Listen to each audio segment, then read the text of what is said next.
2024. I'm not gonna lie, you've been a pretty good year for horror films. I mean, come on, show them some love. But there's this little slice of cheekiness that I just can't let slide. And that's the fact that horror movie trailers are scamming us. What is the point of a trailer? It's to give you a little tease of the film. Naughty, naughty, you teasing me. To give you a little tickle about whether you want to put your eyes and your ears on something. But here's the problem. Horror trailers this year have had this sick and damn right twisted trend of advertising one thing and then delivering something else. Now, I'm not saying that Andrew bait and switch is necessarily for the worst, but two films that I feel like I got genuinely scammed on this year are the two summer horror blockbusters in Longlegs and Trap. Now, the first one, Longlegs. This film got me barking with excitement. Honestly, Marvin Gaye must have done the marketing campaign on this bad boy, as you couldn't help but hear about it on the grapevine. It felt like everyone was saying this was the scariest movie ever. I saw the trailer and it honestly had me knees weak, arms are heavy. And I'm being honest, I don't find horror movies scary. Please clap.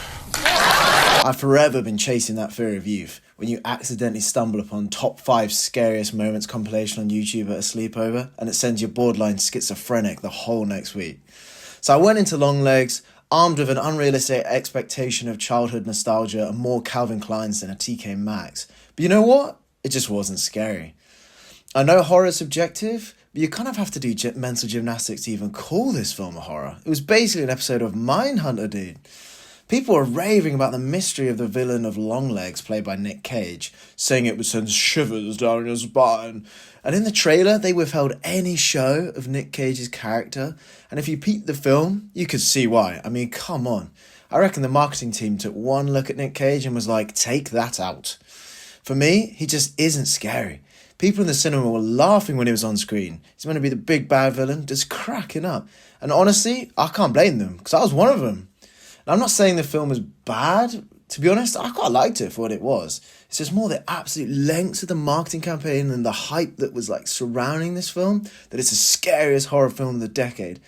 And I don't want to hear anyone saying like, oh, skill issue, it wasn't meant to be scary. I mean, it literally says it in the trailer. Now, if I could have just chalked that one up to personal disappointment for me. But then a few weeks later, a little film called Trap dropped. And it was probably my most anticipated film of the whole year. And the first half of the film, I mean, I was tearing up. It's honestly pure beauty. It was tense. It was fun. It was exciting. Him in that venue, realising he's trapped and he's trying to escape and only finding dead ends. So he's cooking up some hubble bubble toil and trouble. And now, I'm not saying there was no issues. I mean, that concert was just what? I mean, they even say at one point, like, oh, I got great seats for this gig. And it's like, the seats are folded up chairs. Like, have you ever been to a gig like that? I mean, if they were the good seats, then what on earth were the bad ones? This old boy? So the first half kind of matched the trailer put out. I mean, he's in there, he's trapped, great time. But then the second half, I mean, the film just falls flat on his ass, dude. Literally, as soon as he leaves the, like, concert venue, and the last scene from which that's like contained within the trailer plays, the film just goes to pieces. It's honestly a completely different film, which feels like an afterthought, almost like written by AI or something. Now, I can understand the marketing department not wanting to show any twists and keep it a surprise, but Christ, they could have been quieter about that second half.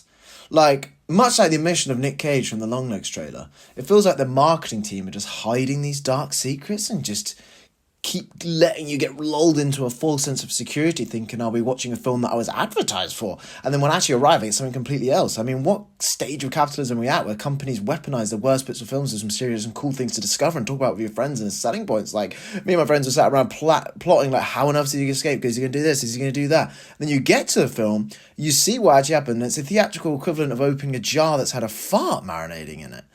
I mean, and it's not just horror films either, like with these marketing and trailer antics. Joker 2 advertises musical, just isn't though, is it really? Wicked advertises a whole film, it's half a bloody film. Gladiator 2, honestly, I'm so excited for this film. Went to the cinema the other week. The trailer was like 35 damn minutes, dude. Like, what? I feel like I saw the whole film. I actually had to close my eyes at one point just to stop the pain.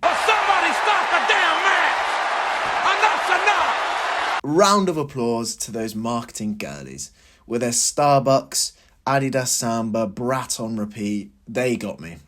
They got me damn good, I mean, give it up. They win this round, and I'll be honest, they got me in the next round too, because I'm going straight back. My cheeks will be firmly planted for what they cook next. I'll yap on about these films tricking me, and then be on all fours barking at whatever slop they put out next. So grab a spoon, and I'll see you in the next one.